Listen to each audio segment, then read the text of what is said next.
Ton कोरडे वाजेसी टणटण लावून पूर्ण गोविले. गणपतीला वंदन करून हनुमानजीच्या चरणी साष्टांग डोळे घालून तुम्हाला सगळ्यांना नमस्कार करून पूर्वज दादा यांच्याही चरणी नमस्कार करून कथा थोडक्यात सांगतो. राजा रावणानं असणारा त्या ठिकाणी युद्ध करीत असणारा ओंकार मंत्राचा जप सुरू केला किंवा आता आपल्याला मोक्ष मिळवायचा आहे आणि आता वेद पाठक आहे का त्याला बंदी घालून त्या ठिकाणी असणाऱ्या त्या युद्धामध्ये त्याला ठणठण केलं किंवा मोकळं रिकामं केलंय असं असणारी त्या ठिकाणी कथा त्या युद्धाच्या भूमीवर चालू आहे. करिता दसग्रंथ पठण ते चिछळीले संपूर्ण आदतान दत्त सोयीत जाण वाद विचक्षण घालिती.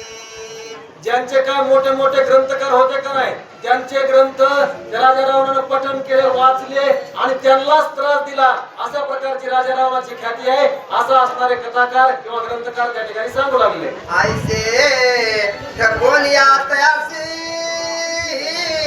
पापुडी वेळा लागलीसी तैसे न चले मदसी तुझे बेसी जाणतो. आणि त्या ग्रंथकाराला किंवा सगळ्या लोकांना त्यांना काय केलं गांजलेलंय त्याला त्रास दिलेला त्यांना ठकवलेलं त्यांना रिकामं केलेलं पण हे देवाच्या पुढे चालणार नाही असं असणारा देवादिदेव रामचंद्र प्रभू रामचंद्र असं असणाऱ्या राजा रामाला बोलू लागले. ये नमत ओंकार तेते तुझी लपली थोर आकार उकार मकार त्रिमात्र स्वर तरुण पित.